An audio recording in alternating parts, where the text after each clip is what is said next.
Roth Hale wiped the frost from his visor and stared at the impossible sight before him. In 40 years of mining operations across 12 star systems, he had seen plenty of strange things buried in forgotten worlds. But nothing like this. The ice formation stood 3 meters tall, crystalline and perfect, untouched by the millennia that had passed in this abandoned moon's crushing darkness. Within it, suspended in frozen time, was a creature that defied every biological classification he knew. She was wolf-like in her fierce elegance, but her form was bipedal, regal, draped in what appeared to be ceremonial armor that gleamed even through layers of ancient ice. Her fur was silver-white, and her face, though predatory, held an unmistakable intelligence. "Foreman Hale, you seeing this?" crackled the voice of Chen, his second-in-command, through the comms. "I'm seeing it," Roth replied, his breath forming clouds in the sub-zero cavern. "I'm just not believing it." The mining operation on Glacium 7 was supposed to be routine. Extract the iridium deposits, catalog any archaeological findings, move on. The Galactic Council paid well for mineral rights, but paid even better for alien artifacts.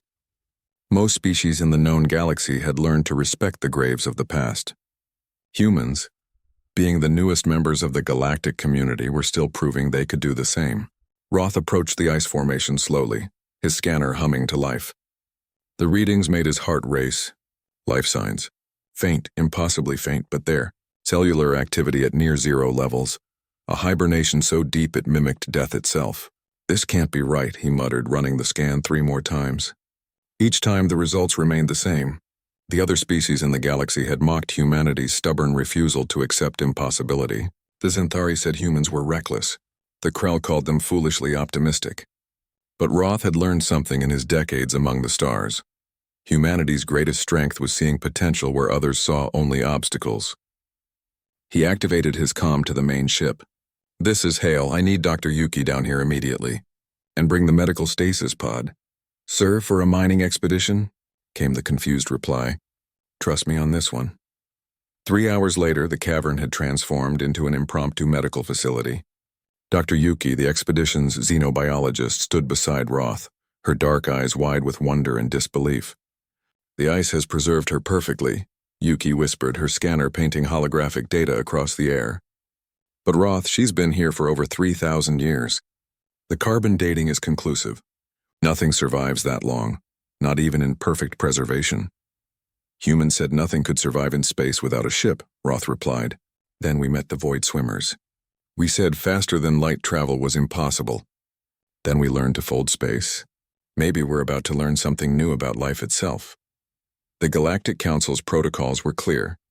Unknown xenobiological entities were to be reported and left undisturbed until a proper research team arrived. That could take months, even years. By then, if there was any chance this creature still lived, it would be gone. Roth made his decision. "We're bringing her out," he announced. "That's against protocol," Chen warned. "So was landing on Kepler 442b without Council permission. But we saved 600 colonists when their distress call went unanswered." Roth shot back. "Sometimes you have to break the rules to do what's right." The extraction took 12 hours. They used thermal lances set to the most delicate setting, carefully melting the ice millimeter by millimeter. Human hands, enhanced with precision exogloves, worked with a care that surprised even Dr. Yuki. "You know," she said as they worked, "the other species think we're brutes. Too loud, too aggressive, too emotional. But I've never seen Xanthari handle anything this carefully." "That's because we know what it's like to be fragile," Roth replied softly. "Every human who's ever gone into space knows we're one mistake away from the void. Makes you appreciate life when you see it." Finally, the last layer of ice fell away. The creature, Empress, the inscriptions on her armor suggested, lay on the medical bed, her chest barely rising. Frost clung to her silver fur. Dr. Yuki's scanners went wild. "She's warming. Cellular activity increasing. Roth, I think she's waking up." The next few minutes were the longest of Roth's life. He watched as color slowly returned to the Empress's features, as her breathing deepened, as her fingers twitched. The medical AI administered nutrients, oxygen, carefully calculated stimulants. Then her eyes opened. They were gold, brilliant and ancient, filled with intelligence that had seen civilizations rise and fall.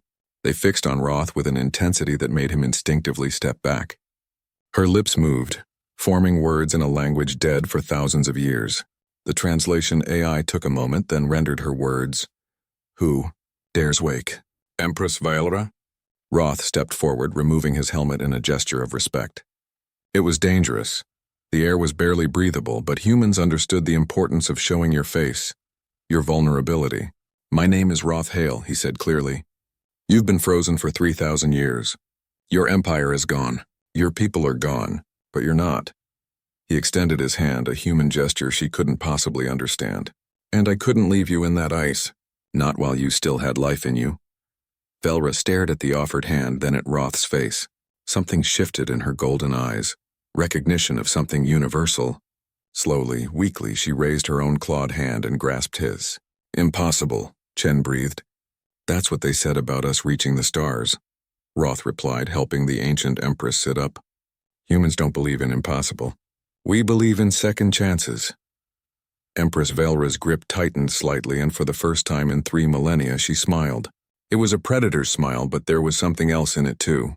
Hope. Then tell me, Roth Hale, she said, her voice growing stronger with each word. What has become of the galaxy in my absence? And what manner of species defies death itself to grant mercy to a stranger? Roth smiled back. We call ourselves human, and we've got 3,000 years of history to catch you up on. But first, let's get you properly warmed up. I think you're going to like what we've done with the place. As the medical team surrounded Empress Velra, and Chen began organizing transport to the main ship, Dr. Yuki pulled Roth aside.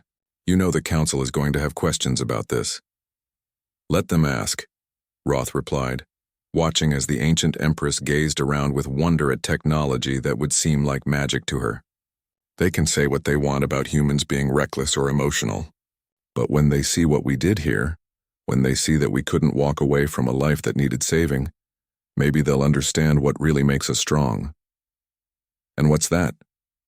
Roth turned to face his colleague, his expression serious but proud. We never learned how to give up on each other.